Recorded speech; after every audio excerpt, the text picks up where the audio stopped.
estamos chegando ao final. Tem a lição de hoje e tem ainda a lição de 14 de novembro. E aí terminaremos esse seminário 9. E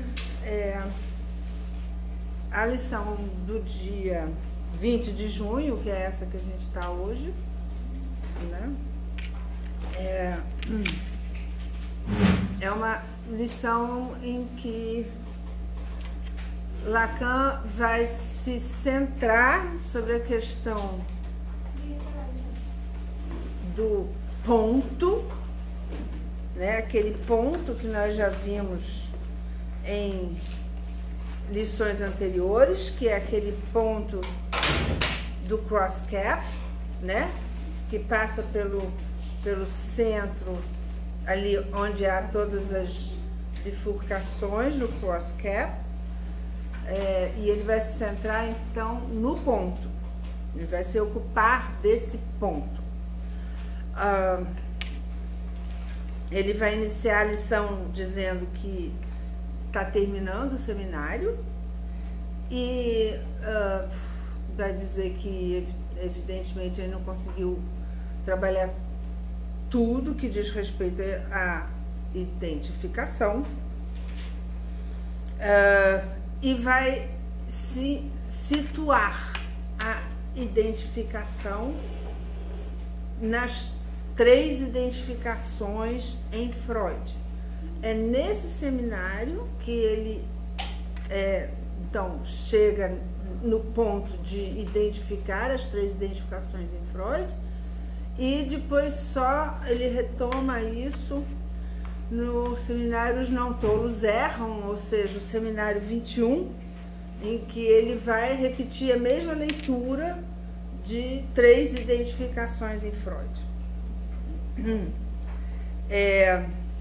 Ele começa com o que ele chama de segunda identificação em Freud, que é a identificação ao traço unário,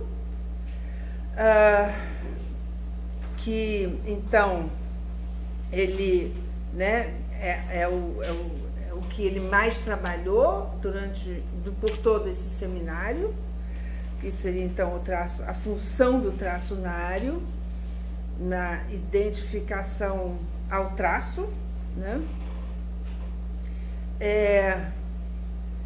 E depois ele vai passar ao que eles... Então, ele chama essa de segunda identificação, eu não sei bem por quê, que ele vai dizer que isso é a segunda identificação, porque a referência dele aqui é Psicologia das Massas e Análise do Eu, de Freud, em que a identificação ao traço, na realidade, é a última identificação a que Freud se refere no capítulo 7 de Psicologia das Massas, mas aqui ele chama de segunda identificação, segundo modo de identificação distinguido por Freud. Aí ele vai dizer que o terceiro modo de identificação distinguido por Freud é a identificação, ele vai dizer assim, em que a identificação do oito interior, a identificação em que o sujeito se constitui como desejo.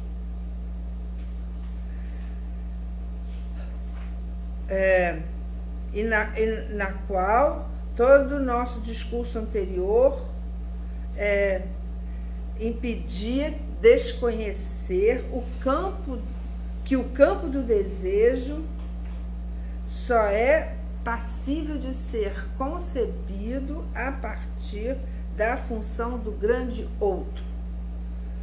O desejo do homem se situa no lugar do outro e se constitui precisamente como esse modo de identificação original que Freud nos ensina a separar empiricamente sob a forma daquilo que nos é dado na nossa experiência clínica, em particular, especialmente aquela que se manifesta da constituição do desejo do sujeito histérico.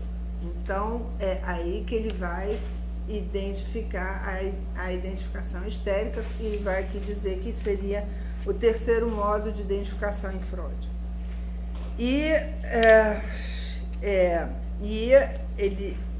Então, esse terceiro modo é muito interessante a maneira como ele articula, porque nós o conhecemos sempre como a identificação histérica, né? Mas aqui ele privilegia a articulação dessa identificação com o desejo. É uma identificação com o desejo. É uma identificação com o ponto do oito interior, né? Só para a gente se lembrar, né? Que é aquele, né? Esse ponto aqui em que há o entrecruzamento das diferentes linhas do cross cap, que é esse ponto aqui, que é um ponto, que não interessa o tamanho do ponto, mas a forma do ponto, mas é um ponto, né? É um ponto que fica um furo ali onde se encontra no cross cap, que a gente vem assim, vai assim, então tem um ponto aqui, né, que ele vai chamar de então esse ponto é correlativo ao objeto do desejo.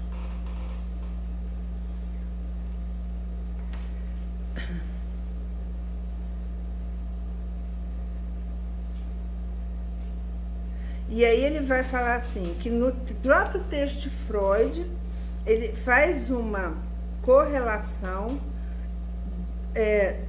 entre o objeto, que só pode ser o objeto do desejo, com a constituição do ideal. Ele o mostra no plano das identificações, da identificação coletiva, ou seja, de massas, né? O que é, em suma, um tipo de... como é que ele fala em concurso de experiência, de encontro da experiência, através da qual o traçunário, se eu puder dizer, o meu traçunário, se reflete na unicidade do modelo, né? A unicidade do modelo, que é o ideal, esse modelo é o ideal, a unicidade da massa diante desse modelo. Eu acho isso interessante porque Lacan aqui articula o objeto do desejo com o ideal. O que ele vai desdobrar na lógica da fantasia, quando ele vai articular o de um lado e o a do outro, né? Mas nós não vamos entrar nisso aqui agora. Mas é um tema para ser melhor explorado se a gente quiser, por exemplo, discutir a função desse líder das massas com o próprio objeto A, que são referências, em princípio, de uma tecedura bastante distinta, né? O líder e o objeto A, e, no entanto, aqui Lacan permite, né, uma genealogia para uma relação entre o um e o A, tá? Ontem eu estava numa defesa de tese em que voltamos a falar, por exemplo, da relação entre o supereu e o objeto A. E é justamente disso que, né, para uma genealogia dessa relação, essa passagem aqui eu acho bastante interessante. Bom, e aí finalmente, então, já que ele está falando do líder, ele então vai associar com a identificação, a primeira identificação, que é, né, que é a identificação ao pai, e ele vai dizer que é a mais misteriosa, apesar de primeira, ele vai fazer uma certa correlação com a identificação ao líder, vai articulá-lo com a história.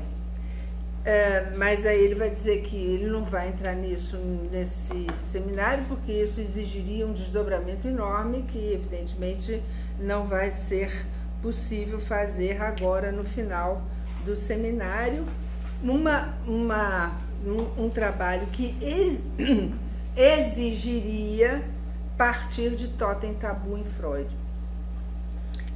Ele eleva o texto aqui, nessa lição, ele eleva o texto Totem Tabu de Freud como aquilo, a própria obra de Freud. A Sache selbst, que ele vai tirar do Hegel, que é uma expressão do Hegel, a coisa ela mesma. A coisa ela mesma da obra de Freud, articulando então se para Hegel a Sache selbst, a coisa mesma, a obra, é o que justifica tudo o que merece de subsistir esse assunto, né? Ou esse sujeito, no caso, o assunto, o sujeito, subsistir. A exteriorização essencial com uma via traçada por ele de uma obra. Então, é como, né, ele está situando Totem Tabu como o texto que dá a Freud o lastro, digamos assim, a toda a sua obra, né? Bom, e aí ele vai entrar na função paterna, que ele também não vai desenvolver, para retomar dois livros de Lévi-Strauss. Um ele já tinha mencionado anteriormente nesse seminário, que é o Pensamento Selvagem, mas ele vai acrescentar o totemismo, para dizer o quê? Que com essas duas obras de Lévi-Strauss se reafirma o campo, né, do caráter radical da constituição significante. E, portanto, tudo o que é, digamos, da ordem da cultura. Mesmo se ele sublinha que esse tema não tem uma fronteira absoluta, o Lévi-Strauss, né? Então, ele retoma esses dois textos do Lévi-Strauss, um que é sobre o totemismo e outro Pensamento Selvagem, para então né, abordar a questão do pensamento.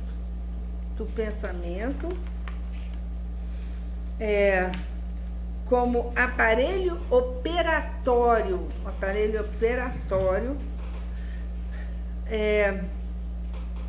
que já claramente, né, se há pensamento selvagem, né, então há pensamento, e esse pensamento já é um aparelho operatório, que no caso do pensamento selvagem é o que Lacan vai chamar aqui de classificatório. Ele fala assim, do interior de tão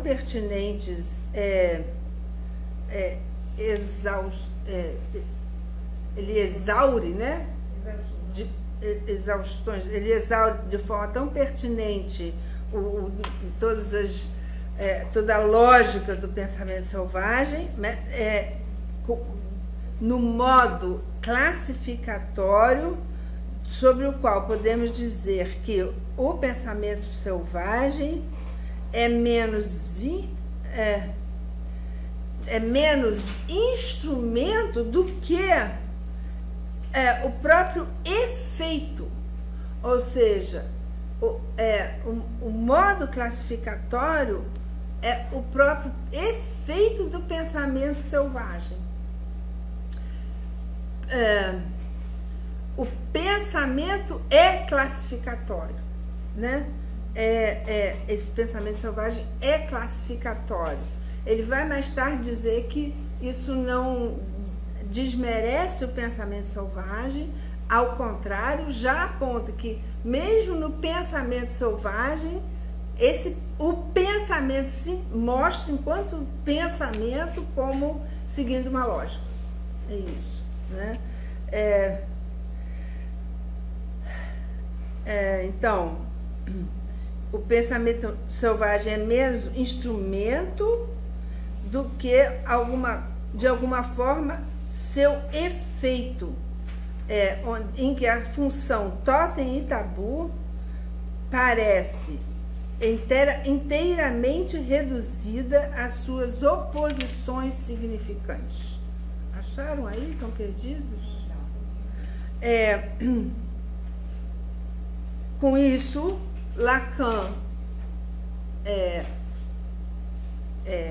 sublinha, coloca em evidência que a razão pela qual ele havia dado, né, ele havia parágrafos antes dado o lugar que ele está dando aqui a totem tabu como o esteio, como o lastro da própria obra freudiana, se deve ao fato de que lá em Totem e Tabu está claro que o próprio pensamento, né, do sujeito se dá em função das oposições significantes, ou seja, em função do fato de que um significante não se significa sozinho e que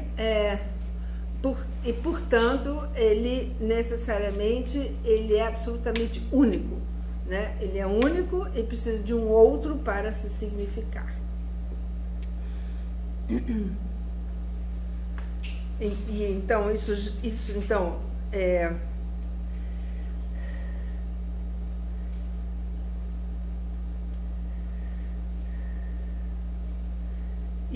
bom, então esse modo classificatório já é uma lógica no pensamento selvagem, e o que Lacan está propondo para o pensamento analítico, né, psicanalítico, é também da ordem de uma lógica, mas aqui a lógica em questão é a lógica do desejo, né? A lógica do objeto do desejo. Por quê? Porque a lógica, enquanto tal, abre para o pensamento.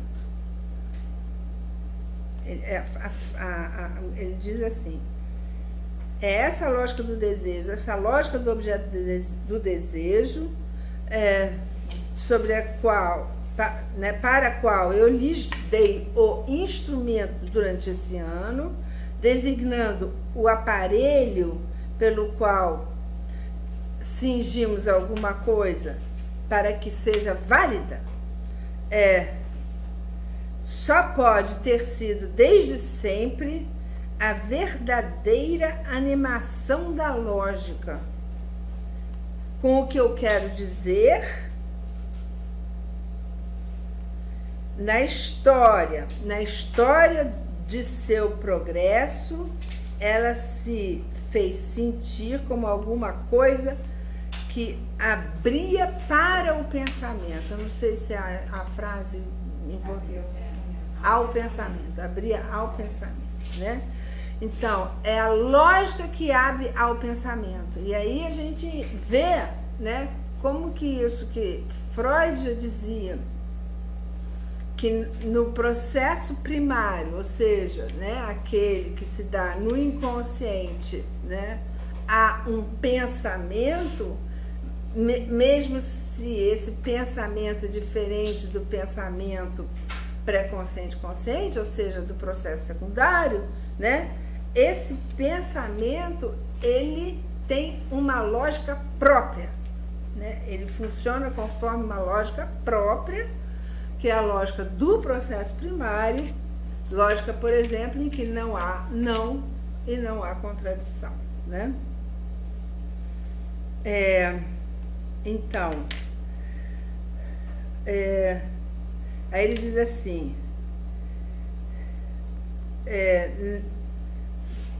apesar disso, essa produção secreta, isso? Produção secreta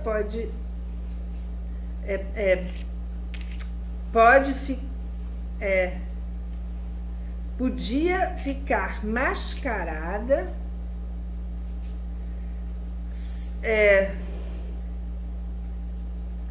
enquanto a lógica por ela não se interessava, né? A lógica, e ele está falando da lógica formal, a lógica aristotélica, que não se interessou por essa produção secreta da lógica do desejo.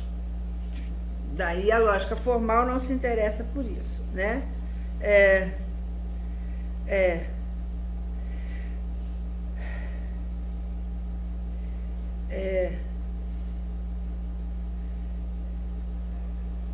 Mas mesmo assim, né, isso que era o modo do pensamento da lógica, eu acho que aí ele está falando da lógica clássica, da lógica formal, né? Chamamos-lo mundo do pensamento numa certa direção, que por ser centrífuga, ou seja, sempre, né, fugir do centro, né, nem por isso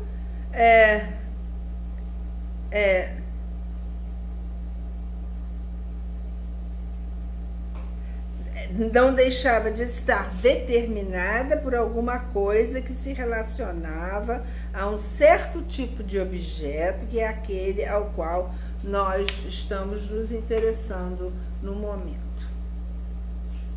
Isso também é interessante, né? Se a gente... Bom, Lacan no seminário trabalhou toda a questão do né, em Parmênides, e quando ele articula, né, todo o debate grego em torno do em que havia ali alguma coisa que era muito mais indecidível do que na lógica formal se estabelece como definida, né? E aí ele retoma, então, o que eu defini na última vez como o ponto, que é esse ponto aqui, né? Esse ponto aqui, pontinho vermelho aqui. Esse ponto aqui, né? Aquilo que eu na última vez defini como o ponto. E aí ele fala, o ponto φ de uma certa forma nova. Uma certa forma nova de delimitar o círculo da conotação do objeto.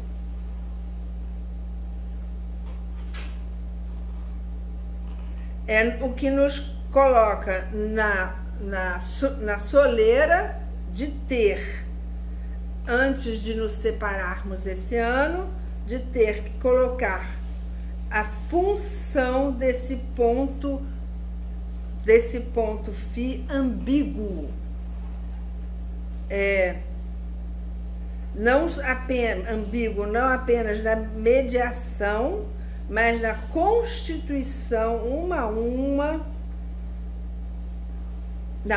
a outra, inerências, não somente como o avesso que ele ia querer do direito, mas como um avesso lhes disse que seria o mesmo que o direito do sujeito barrado, corte, como ele, sujeito barrado, e do ponto, o ponto A, né? O ponto A na fantasia. De um lado, no reconhecimento do que é o objeto do desejo humano a partir do desejo, e por outro lado, no reconhecimento daquilo através do que no desejo o sujeito não é nada além do que corte desse objeto, né? Que é como ele lê a punção aqui, ele lê corte do objeto. Então, de um lado, o reconhecimento do que é o objeto do desejo humano a partir do desejo, e do outro lado, o reconhecimento daquilo que no desejo daquilo, porque no desejo, no que tange o desejo, no campo do desejo, o sujeito é apenas corte desse objeto. Quanto ao desejo, então, o sujeito é corte desse objeto.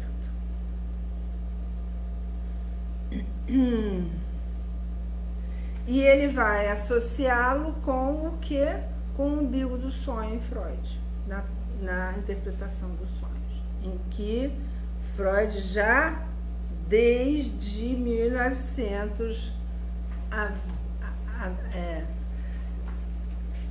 introduzira esse umbigo, que é esse ponto aqui, que é um ponto vazio, né?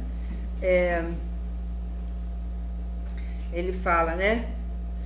E como a história individual está orientada, polarizada por esse ponto secreto, e talvez em último termo jamais acessível, porque é exatamente isso que Freud diz, é inacessível, né? Você pode ir, mas você nunca vai chegar ao final disso, né? Se não é preciso admitir com Freud, pelo menos no tempo da irredutibilidade de uma Urverdrängung, de um recalque originário, a existência desse umbigo do desejo no sonho, do qual ele fala na Traumdeutung. Bom, é isso sobre o que não podemos omitir a função em toda apreciação dos termos nos quais decompomos as faces desse fenômeno nuclear.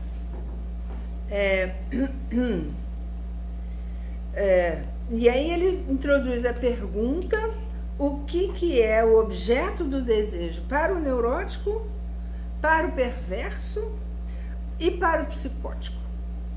E vai responder.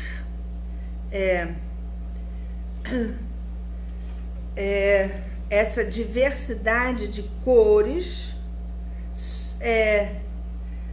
só nos fará perder as cartas que são interessantes no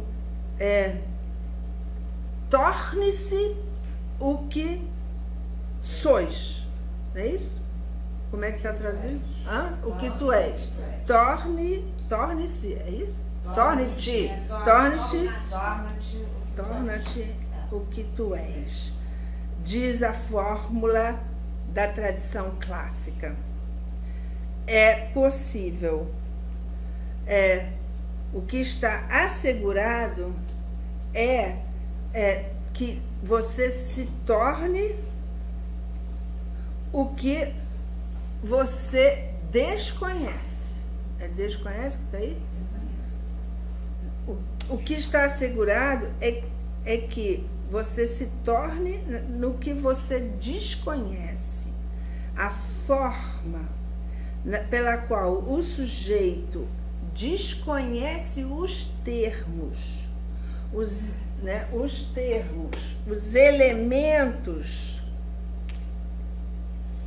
e as funções entre as quais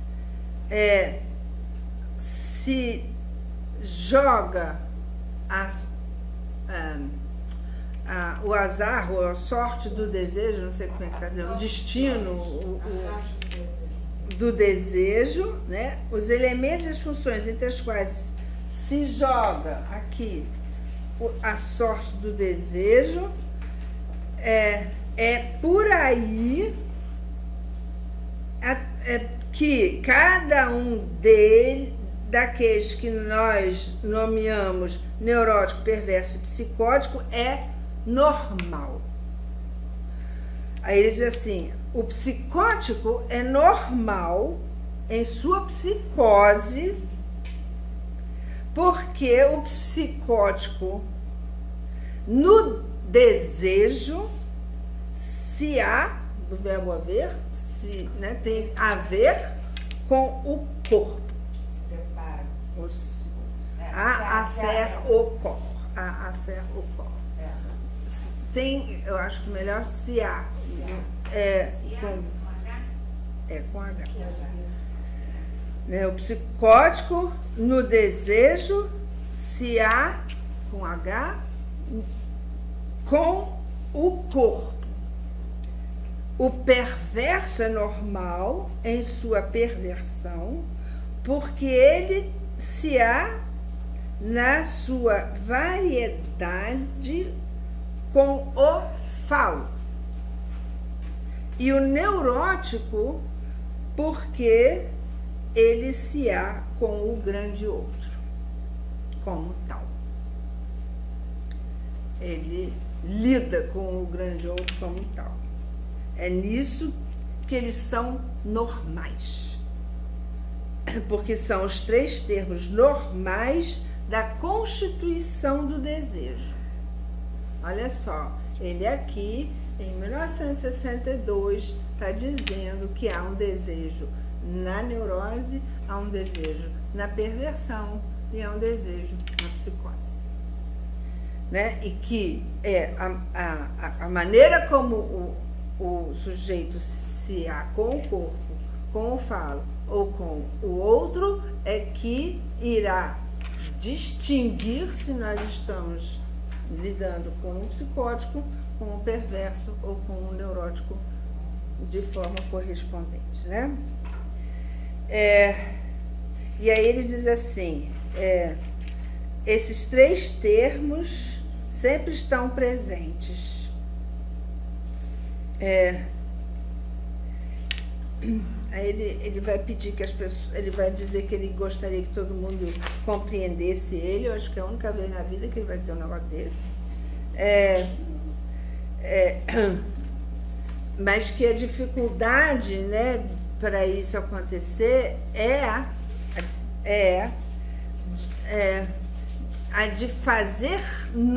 de nos fazer ver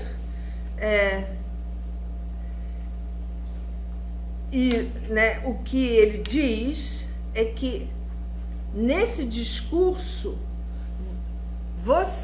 nós estamos compreendidos, ou seja, a gente tem dificuldade de acompanhar, porque às vezes Lacan, de compreender Lacan, porque nós estamos ou normais enquanto psicóticos, ou normais enquanto perversos, ou normais enquanto neuróticos, né? e vocês estão compreendidos nisso, de todo modo, e o erro, né? Eu imagino que ele está falando do erro de não compreender o que ele está dizendo, né? Pode vir unicamente da forma com a qual vocês concebem o modo como vocês estão compreendidos no discurso que eu digo, né? Essa lição, na realidade, ele tem um certo diálogo, inclusive com os próprios analisantes. Uma vez ou outra ele fala, né, que os analisantes dele chamaram atenção para isso, para aquilo, enfim. Bom, aí ele vai fazer um grande elogio ao desenvolvimento de Freud sobre a fantasia, e o faz em referência a um artigo que Serge Leclerc acabara de publicar, intitulado Os Elementos em Jogo na Psicanálise. E então ele faz um grande elogio a Freud, porque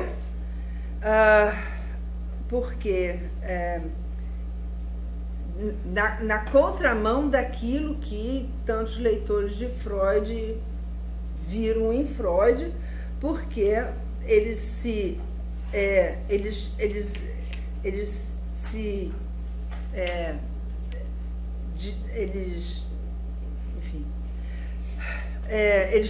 a incrível vocação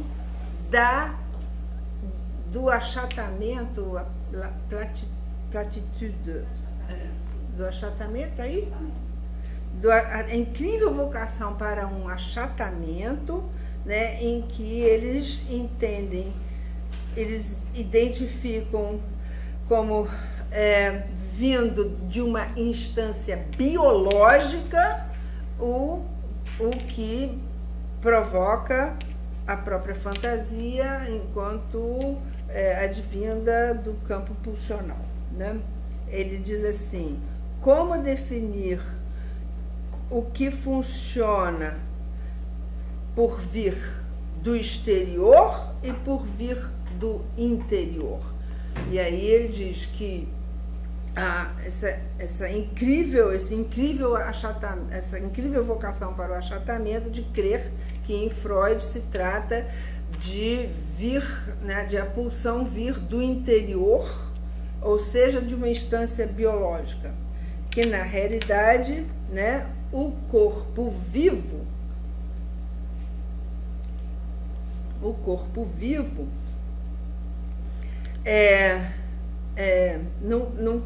não tem nada que ver com um biologicismo na topologia freudiana. E aí ele atribui a Freud uma topologia,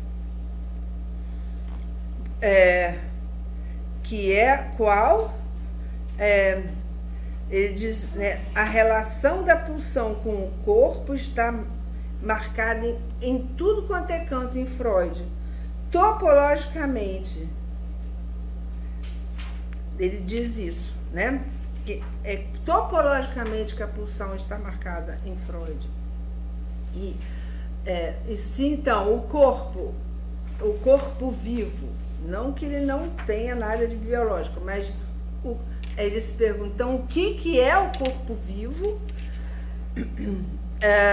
e aí ele vai fazer uma referência ao Ser e Tempo, que parece que vai ser publicado nessa época na França, porque ele diz que daqui a pouquinho vocês vão ter acesso a esse texto do Heidegger.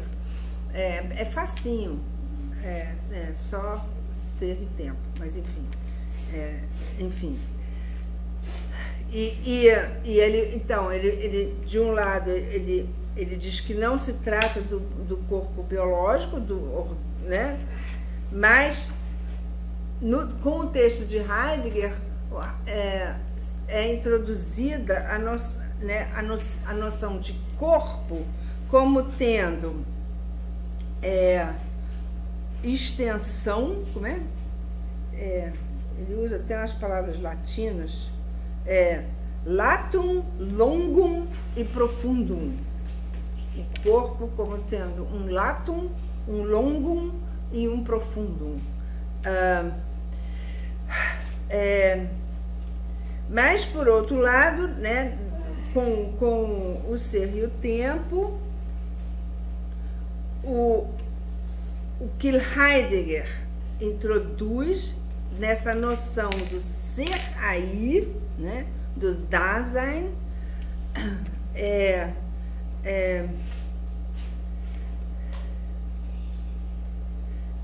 que ele diz assim: é certo que o que é um corpo, vocês o sabem, não é uma ideia nem mesmo esboçada no consenso do mundo filosófico, quando Freud esboça a sua primeira tópica, ou seja, a questão sobre o que é o corpo na filosofia é posterior a Freud desenvolver a sua primeira tópica, né? E mesmo assim, quando Freud a desenvolve, ele já é totalmente topológico, né? Aí ele continua: toda a noção do Dasein posterior e construída para nos dar, se eu posso dizer, a ideia primitiva que a gente pode ter do que é um corpo, como de um aí, né? De um lado ser, o outro ser aí, né? O corpo como esse aí, do ser aí, do Dasein, né? O da, que não é sem associação com o mais além do princípio do prazer, né? Como esse aí constituinte de certas dimensões de sua presença,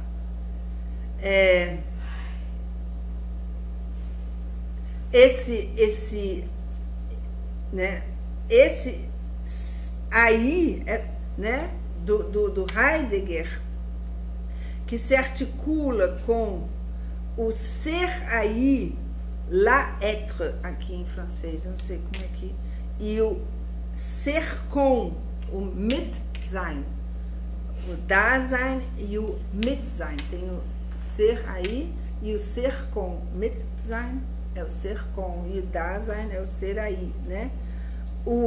Esse aí, ser, e tudo que vocês quiserem, in der Welt sein, ser no mundo, todas as mundaneidades tão diferentes e distintas, pois trata-se justamente de distingui-las do espaço, o latum, o longum e um profundo.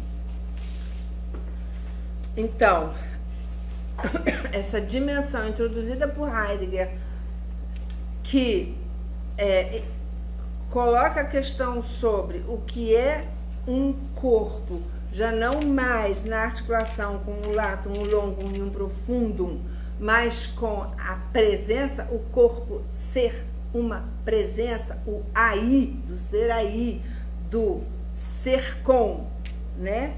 E do ser no mundo. Olha só que interessante para as nossas jornadas, né?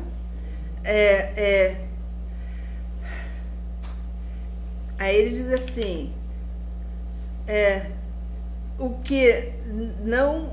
que facilita para nos mostrar que esse latum longo e profundo é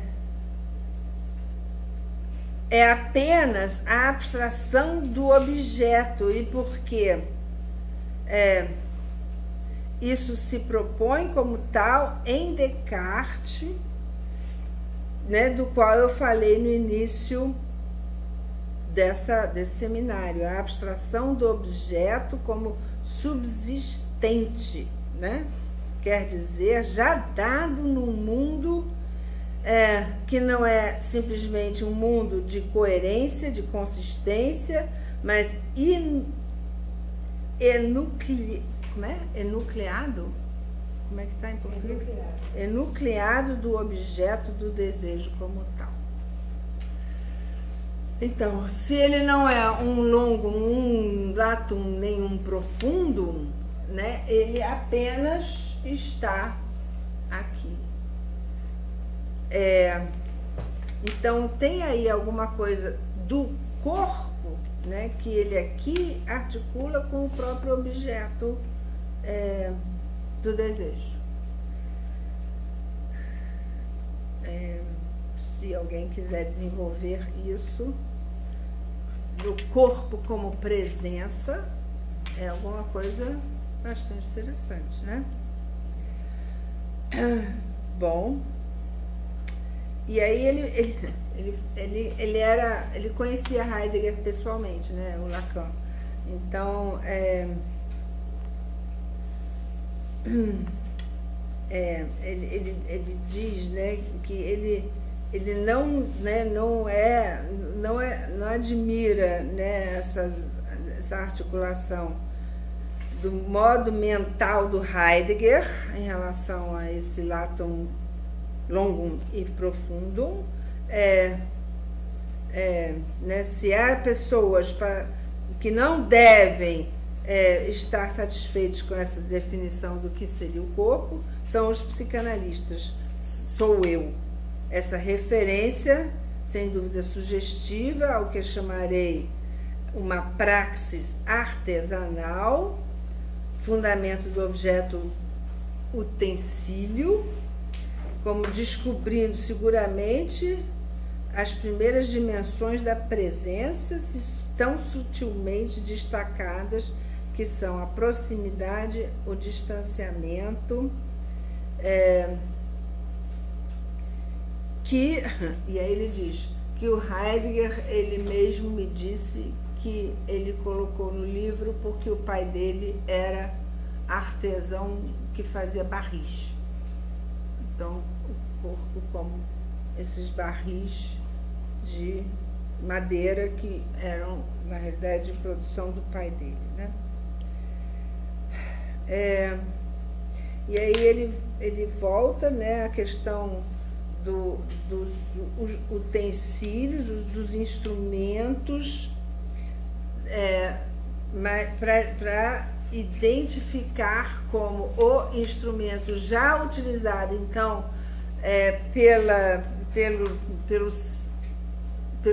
no pensamento selvagem, como sendo o significante. O significante como instrumento. Bom, vou pular um pedacinho para a gente poder avançar, porque senão não vai dar tempo da gente terminar essa lição.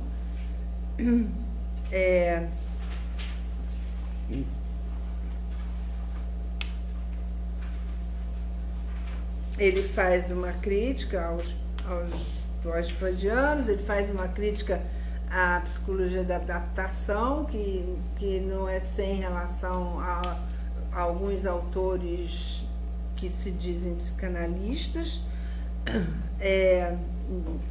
né? E aí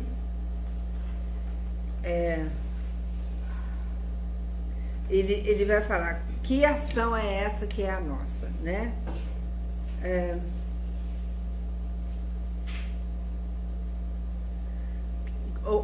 Ele fala assim, ele faz uma crítica sobre o tipo de clínica adaptativa, mas ele faz uma crítica também à prática psicanalítica,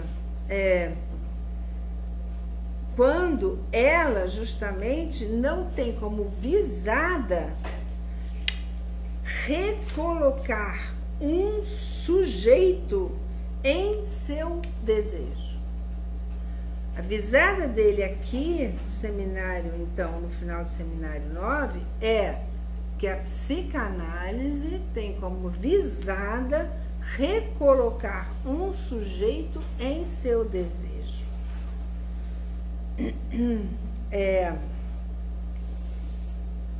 E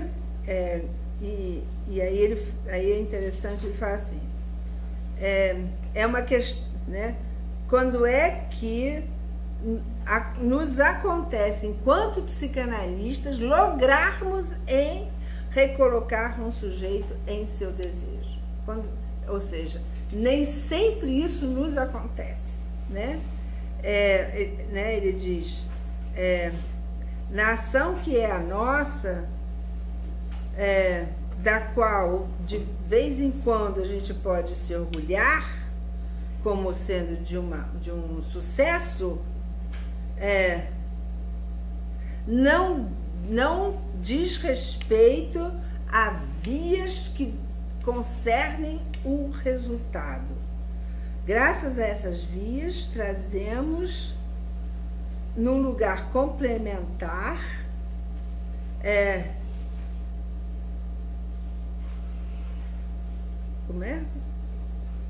que elas não concernem, ela não concerne senão por ressentimento, retoques, é o máximo que a gente pode dizer. Porque quando é que nos acontece recolocar um sujeito em seu desejo? É uma questão que eu coloco àqueles que aqui têm alguma experiência como analistas, evidentemente não aos outros.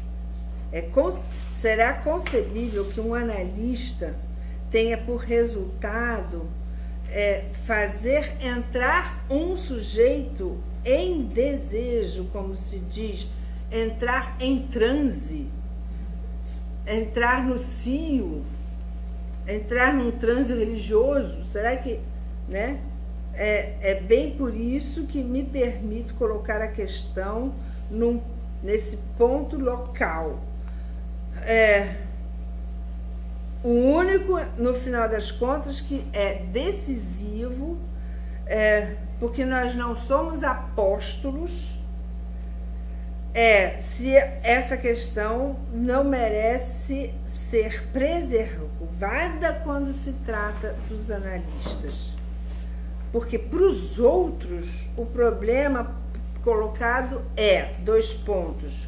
O que o desejo, para que ele possa subsistir, persistir, o que é o desejo para que ele possa subsistir, persistir nessa posição paradoxal? Porque, enfim, é claro que de forma alguma estou fazendo o voto de que o efeito da análise se associe àquele de preencher.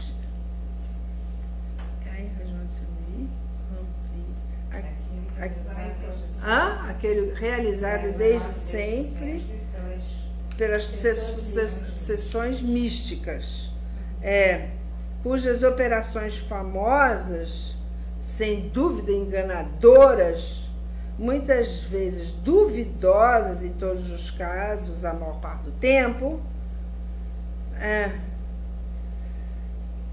não é exatamente aquilo pelo que eu peço que vocês se interessem, senão apenas para situá-los como ocupando esse lugar global de levar o sujeito a um campo que não é outro do que o campo do desejo.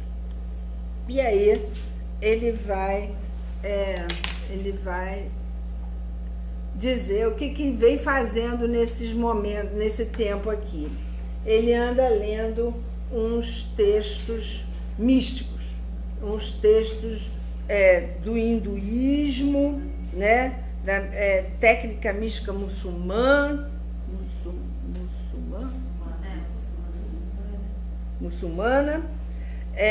né, diz assim: para dizer tudo, passei meu último fim de semana com uma série de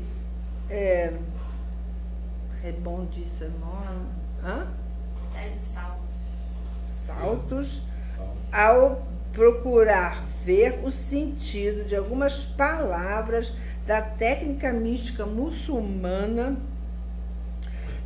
Eu abri essas coisas que eu praticava num certo tempo, como todo mundo. Todo mundo já passou por técnicas místicas, por livros místicos e técnicas, etc., né, do hinduísmo e outras coisas. Quem nunca deu uma olhadela nesses livretos indigestos do hinduísmo, da filosofia de eu não sei de que ascese, né? Que nos são dados numa terminologia empoeirada e, em geral, incompreensível, e eu diria tão mais compreensível quanto mais besta é o transcritor, né? E aí diz assim, por favor, não leiam os alemães porque eles são muito inteligentes e se transformam imediatamente num Schopenhauer. Ou seja, o Schopenhauer também é colocado junto com os místicos hindus, etc., né? Aqui nesse discurso. Aí ele toma o René Guénon, que é um esotérico francês, que fez grande sucesso, sei lá, como numa época que o autor lá da Erva do Diabo, como era o nome dele? O Erich von Däniken, né? Enfim, que também fez na década de 1960, que as pessoas liam adoidado, né? Enfim, ele faz uma digressão lá sobre isso, mas ele, no fim, o que ele vai dizer é que ele se depara com um autor ao qual ele faz um elogio, que é o Louis Massignon, que recupera também um outro autor, como é que é o nome dele? Mansur, que foi supliciado à morte em 922. Ambos são budistas. O Mansur é xiita, é um místico xiita de 900, que foi morto, né? 922, e que ali ele encontra alguma coisa que o interessa, né? Quando ele diz que nesses dois autores, tanto o Mansur, que é recuperado então pelo Massignon, quanto no próprio Massignon, surge a função do objeto como ponto de virada indispensável da concentração, da concentração da prática budista, ou sei lá, prática mística, né? Que leva, né, a concentração que levaria então à realização subjetiva, da qual se diz de que não é, no fim das contas, do que um acesso a esse campo do desejo que nós podemos chamar o desejante ponto, né? Simplesmente, né? O desejante, esse ponto de desejo simplesmente. Então, nesses dois autores, ele chega nisso que é ali na obra deles, que aponta esse lugar, que é esse ponto, né? O desejante simplesmente. Não é à toa também que os adolescentes vão atrás desses textos místicos, né, em qualquer cultura, né? E aí ele volta então à fórmula da fantasia, para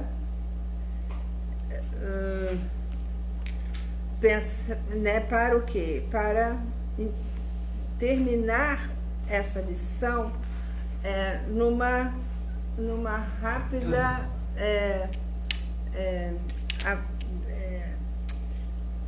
retomada do caso do Homem dos Lobos, porque ali tem essa fantasia, né, esse quadro da fantasia com o qual o Homem dos Lobos se depara quando acorda lá do sonho dele, que ele de repente vê aquela árvore com os 5 lobinhos, né? Então ele vai fazer uma rápida digressão aqui sobre o caso do Homem dos Lobos, né? Por quê? Porque ele diz que a estrutura do Homem dos Lobos lança luz especialmente sobre a estrutura da fantasia.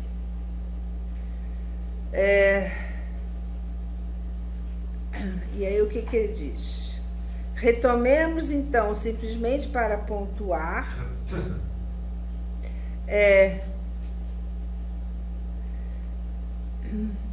a definição lógica do objeto que isso aqui também é interessante, porque eu acho que só tem aqui, nessa lição do seminário sobre identificação.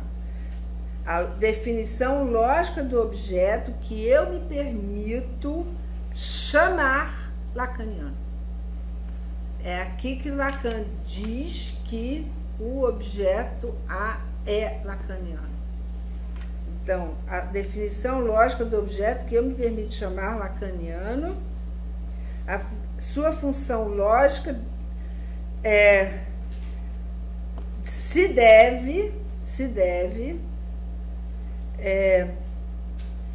à presença desse ponto que está aí, ou seja, no seu campo central, no limite desse campo.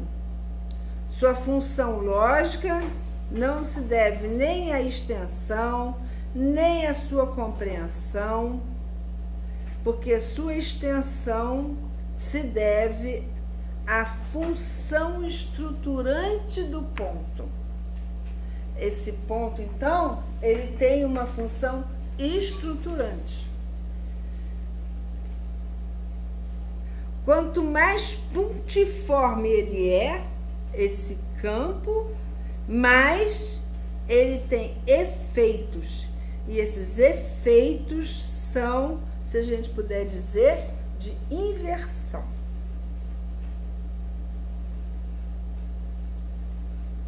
Aí eu realmente não saberia dizer por que ele está dizendo que os efeitos desse ponto são de inversão. Eu não sei o que ele chama aqui de inversão. Mas ele então vai, retomar o Homem dos Lobos, dizendo, vocês conhecem aquela árvore grande e os lobos, que não são de forma alguma lobos, pendurados sobre essa árvore no número de 5, enquanto que em outro lugar ele fala de 7. 5 ou 7 lobos, que não são lobos. Se nós tínhamos necessidade de uma imagem exemplar do que é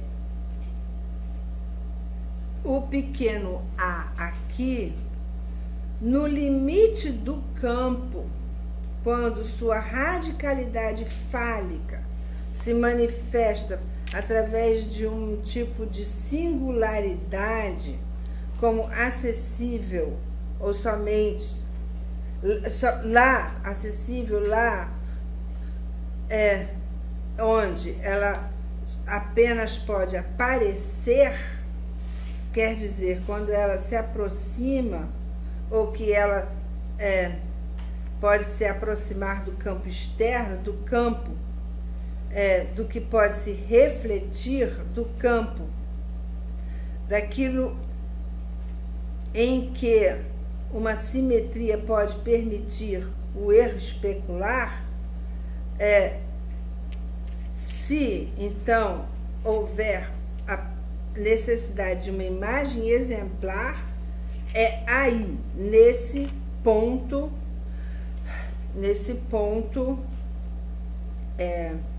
né, que ele está trabalhando aqui.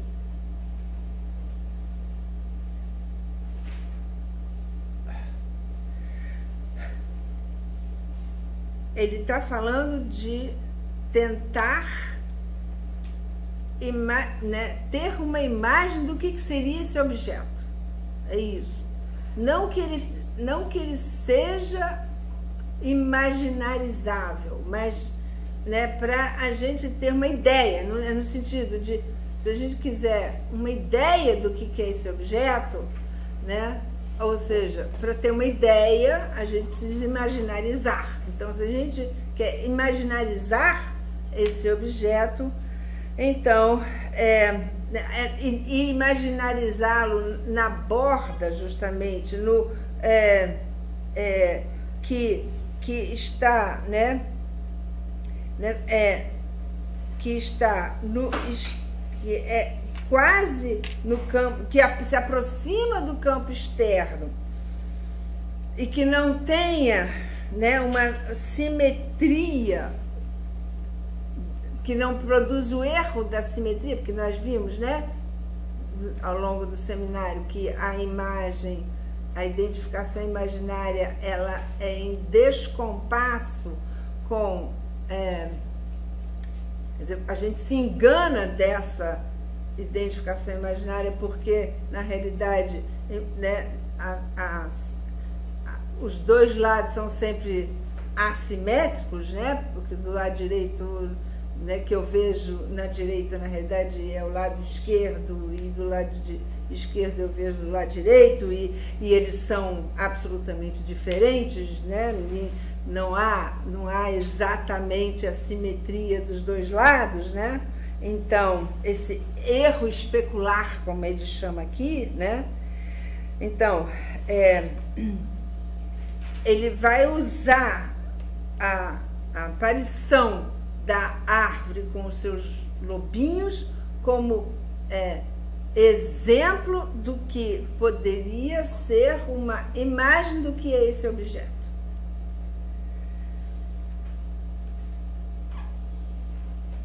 Pois é claro que isso não é a imagem especular do homem dos lobos. A árvore com os seus lobinhos que não são lobos não é a imagem especular do homem dos lobos. E, no entanto, marcamos já há algum tempo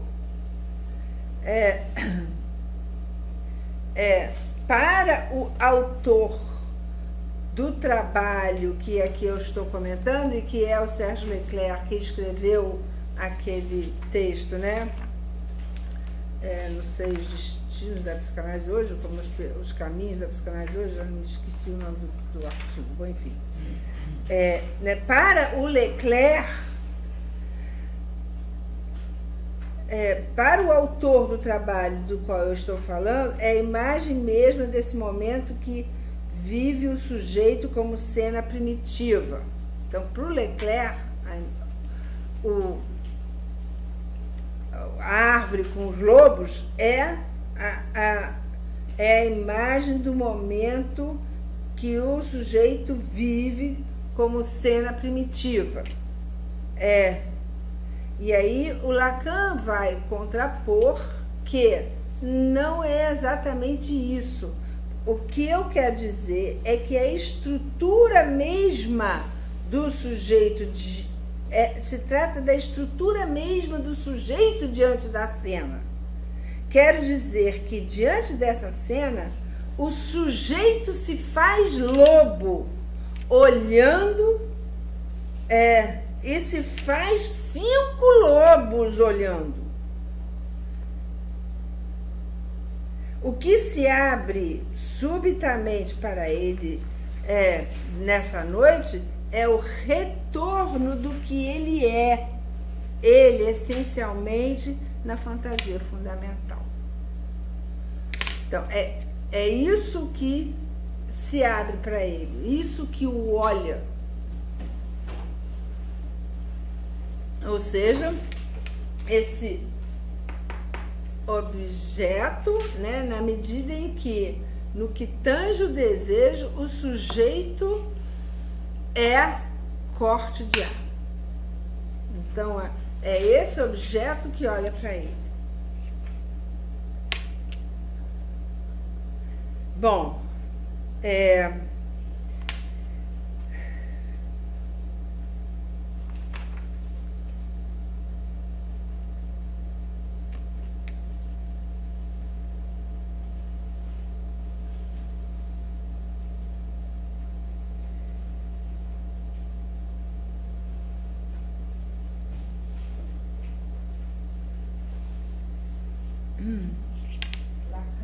nesse momento, só deixa eu terminar um minutinho.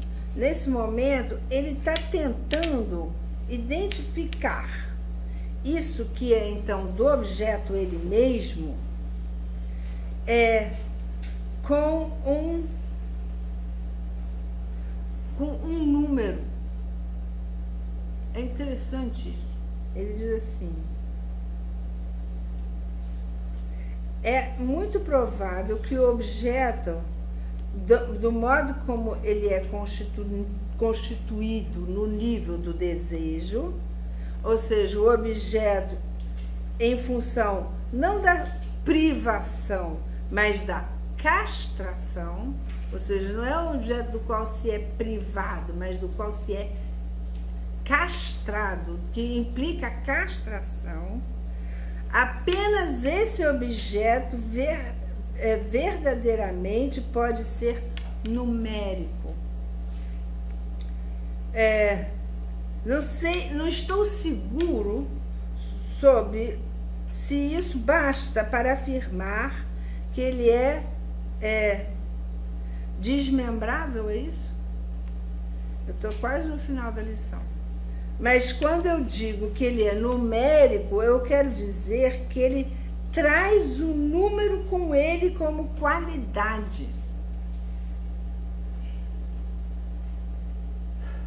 Então, por isso que ele pode ser 5, pode ser 7, ele não é 12, como ele diz. Ele traz o número como qualidade.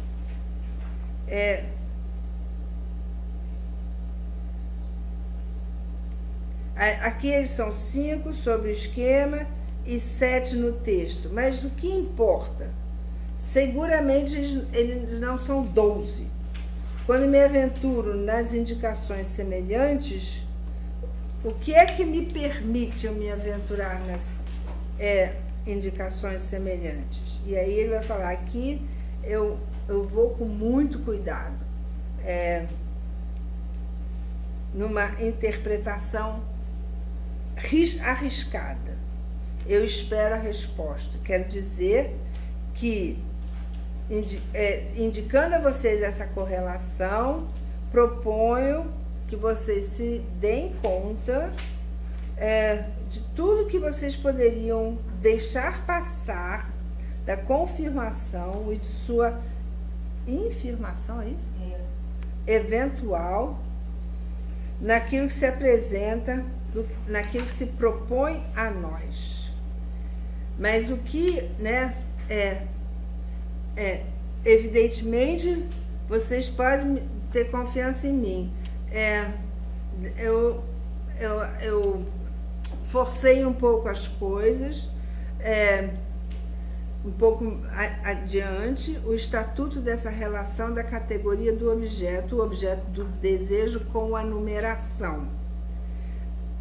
Mas o que, e aí ele vai falar, aqui eu uso veludo, eu uso com muito cuidado. Na realidade, eu não me lembro que ele retorne a isso, mas eu levanto a hipótese de que ele está articulando isso com uma coisa numérica como qualidade, não como número, ou seja, não é a quantidade, mas é a qualidade do número, ou seja, é 5 ou é 7, é a qualidade do número 5 ou qualidade do número 7, que na realidade é o que, né, que é esse objeto para esse sujeito, mas que o que interessa a Lacan, né, ou seja, né, quando ele está insistindo nisso, é também para retomar que sob a pluma de Freud, o que nós vemos nesse nível é uma imagem, a libido, diz ele, diz Freud, do sujeito saiu da experiência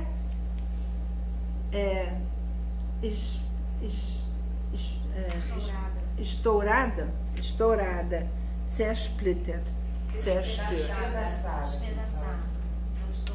Saiu estourada da experiência de despedação.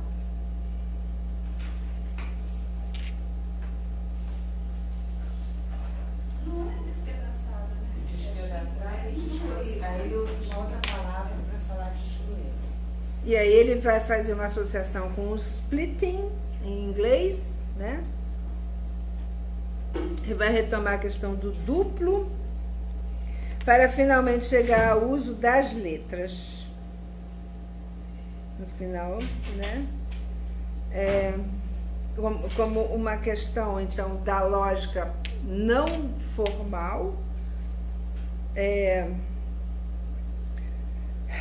que né, parte, então, para uma outra orientação, na qual A não é igual a A. Então, ou seja, né, esse despedaçamento, e essa destruição, porque a zerstört é destruído, esse despedaçamento, essa destruição, na realidade, né, destrói a própria libido do sujeito, né? A gente está falando do Homem dos Lobos, em que há uma reduplicação desse objeto